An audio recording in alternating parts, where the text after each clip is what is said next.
Boa tarde, graça e paz. Hoje é dia 19 de agosto de 2026, são agora 14 horas mais 46 minutos. Nós queremos falar alguma coisa sobre o sacerdócio do profeta Samuel. Sim, do profeta Samuel, né? Então queremos destacar aqui que Samuel realmente está ligado à tribo de Levi. E quando nós lemos o texto de 1 Samuel, no capítulo 1 e 2, deixa claro que ele foi separado desde criança para o serviço do Senhor. Porém, é preciso distinguir Samuel como levita, né? Daquele Samuel como sacerdote. Samuel era levita e provavelmente, né? Não é possivelmente, mas provavelmente, está registrado ali. Ele era coatita de uma das tribos de Levi. Em primeiro livro de Crônicas, capítulo 6, a genealogia dos levitas apresenta a linhagem de Samuel, né? Levi, depois Coate, Izar, Corá, Eucana, né? E depois Samuel. Portanto, nós percebemos que a origem do profeta Samuel era levítica, né? Pertencente ao grupo dos coatitas. Inclusive o Emã, né? Que a gente vê na Bíblia, Emã era descendente de Samuel também. Isso é especialmente interessante porque os coatitas tinham uma função importantíssima no serviço do tabernáculo. Eles eram responsáveis por transportar os objetos mais sagrados do santuário, embora não pudessem tocá-lo diretamente, né? Conforme números 4. Os únicos que podiam tocar nos objetos eram os sacerdotes, que eram descendentes diretos, né, de Arão, que eram da linhagem de Arão. Então, eu quero destacar aqui que Samuel, ele não era sacerdote arônico, né? Ele não era. Pois os sacerdotes propriamente ditos, eles eram descendentes, né, diretos, né, de Arão, que era uma das tribos, que era da tribo de Levi. Então, levita é diferente, né, de sacerdote. Ambos pertencem à tribo de Levi, mas os que eram autorizados a exercer o sacerdócio específico, estes tinham que ser descendentes de Arão. É bom notar que todos os sacerdotes são levitas, mas nem todos os levitas eram sacerdotes.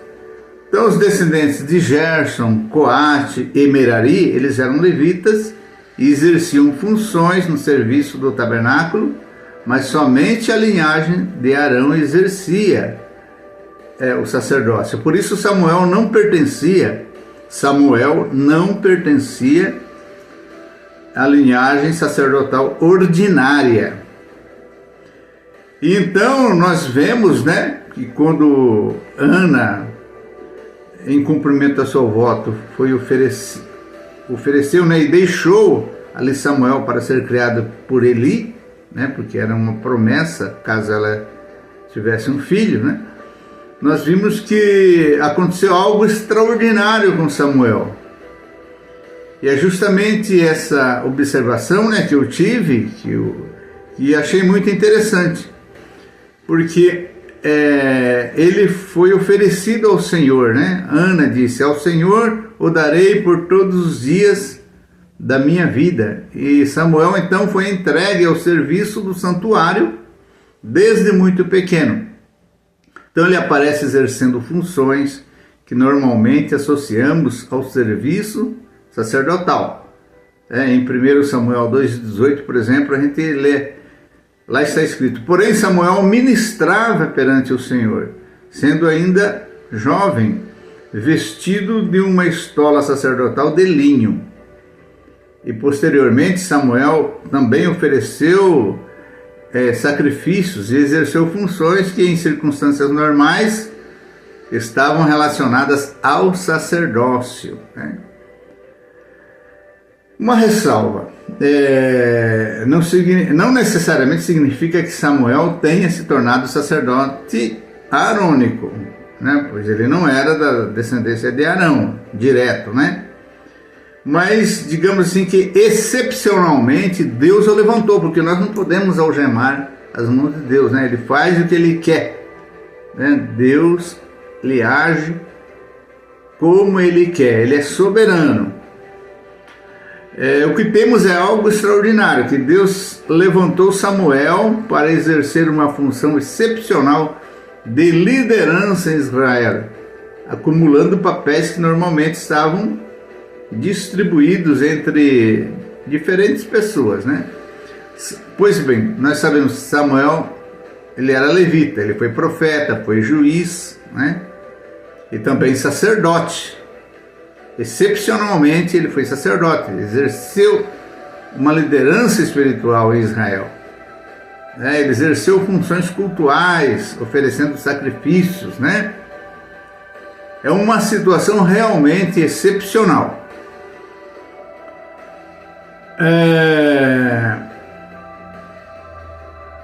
Pois bem, há uma ironia muito bonita na história de Samuel. Samuel nasceu de uma mulher que, humanamente falando, parecia não poder ter filhos, né? Ana. Ana pede um filho, promete entregá-lo ao Senhor, e quando ele nasce, ela cumpre a promessa. E aquele menino levita acaba sendo justamente uma das figuras mais importantes da transição entre o período de juízes e a monarquia de Israel. Pois bem, é Samuel quem unge Saul e depois Davi como reis, né, Israel. Ou seja, aquele menino entregue, né, por Ana ao santuário acaba sendo o homem que Deus utiliza para encerrar a era dos juízes e iniciar a era dos reis de Israel, né? Realmente é uma das genealogias e histórias mais interessantes para observar, né? Numa leitura repetida da Bíblia, né? A gente que lê a Bíblia anualmente, às vezes, de uma simples leitura, alguma coisa assim que antes passava despercebido, então pela repetição, né, anual da leitura bíblica, a gente depara com uma situação que é interessante. E essa de Samuel foi interessante, né, porque ele não era sacerdote segundo a linhagem de Arão, mas excepcionalmente, né, Deus o levantou. Então eu fiz essa observação, né, e percebi a diferença entre levita, né, coatita e sacerdote arônico, né, ou seja, sacerdócio arônico, né, destacando aqui que Samuel era levita coatita, né, da tribo de Coate.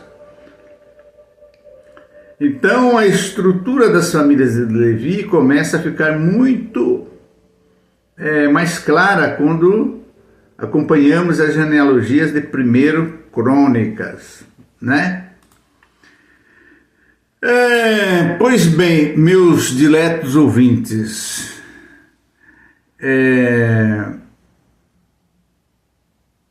o episódio de 1 Samuel capítulo 13 é um ótimo exemplo, né? Saul estava em Gilgal esperando Samuel. Como Samuel demorava, Saul se precipitou e ofereceu o holocausto. Assim que terminou, Samuel chegou e o repreendeu, né? Samuel disse lá em Samuel 13:13: procedeste neciamente e não guardaste o mandamento que o Senhor teu Deus te ordenou. Isso mostra uma coisa muito importante. O fato de Saul ser rei não conferia a ele automaticamente a autoridade sacerdotal, né? Havia uma distinção entre a autoridade real e a autoridade cultual, né? Então cabia a Samuel, né, oferecer o sacrifício. Cabia a ele. Vamos lá.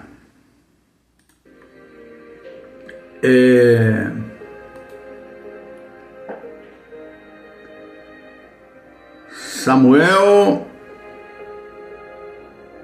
no caso aqui que nós estamos trazendo a lume, né?